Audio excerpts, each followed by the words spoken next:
Thank you, Fitz, for that great introduction and for acknowledging all of the people who have played such an important role in the history of founding and the first 30 years of NCCS. We're really grateful to you and to all of the people that you mentioned. And you did a great job of calling out the people who've done such a wonderful job of bringing NCCS to where we are today. I also wanted to recognize Barbara Hoffman, who's been a board member for 30 years. And I'm deeply grateful to you for your service and your wisdom and your leadership. We're also joined by a number of current and former board members of NCCS and current and former staff members. And we're really pleased to have a lot of Ellen's family and friends here today as we award our first Ellen Stovall Award. I also want to thank our sponsors whose support makes our work possible. Our presenting sponsor, Bristol-Myers Squibb, our gold sponsors, Eisai and Merck, and our silver sponsors, Amgen, ASCO, Lilly Oncology, Novartis, Pharma, and Takeda Oncology. And I want to thank each of you. Everyone in this room today has helped in some way have an impact on our work over the past 30 years and on the lives of people with cancer. We really appreciate your support and your participation. As we commemorate this milestone in our history, we also, of course, have to recognize the devastating loss that we at NCCS felt and all of us in the cancer community when Ellen Stovall passed away earlier this year, our former CEO and dear friend and mentor. We have a video about Ellen.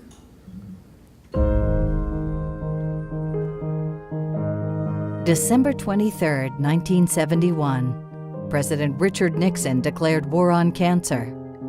That same day, 24-year-old Ellen Stovall, the new mother of an infant son, began to wage her own war against cancer as she started treatment for stage 4B Hodgkin lymphoma. Doctors told Ellen her odds of surviving were less than 20%. Hearing those words, the young mother from suburban Maryland made a vow. If she made it to the 2-year mark, she promised that she would dedicate the rest of her life to cancer advocacy. Today we say no more cancer.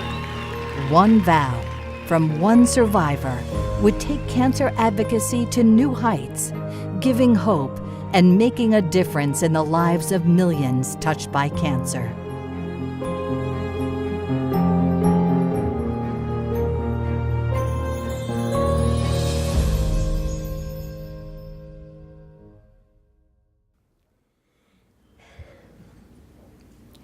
Ellen left an indelible mark on all of us, and I only had the privilege of working with her for a few years, and I know many of you in this room knew her and worked with her and loved her for so many years.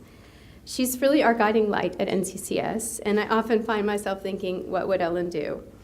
I'm comforted by the knowledge that she was very happy with where we were heading at NCCS, and I'm grateful to have the honor of leading the organization and carrying on her legacy and carrying out the vision that Ellen and I shared for NCCS. I'd like to invite Jonathan up to help me present the award to Dr. Blayney. One of the blessings of the past 9 months since Ellen died has been the opportunity to get to know so many of her incredible family members, extended family members. They have an amazing family. And including Lori Eisenberg, who's one of Ellen's cousins, one of the many cousins who joined our board in April and is already a tremendous asset to the organization. At Ellen's memorial service in February, one of the other cousins, Alex Lucy, came up to me and she was just like, oh my gosh, I didn't know all of this about Ellen. She was amazed and excited and wanted to get involved with us. And I think that she had no idea the extent of Ellen's leadership because Ellen was so funny and humble and self-deprecating, and she was more interested in talking to you about you and your life than telling you about what she did in her work. So to her family, she was just Ellen, not the pioneering advocate that we all knew.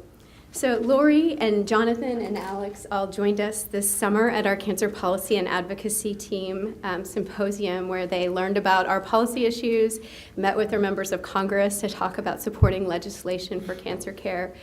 And we are so grateful for their involvement with NCCS and keeping Ellen as a part of us.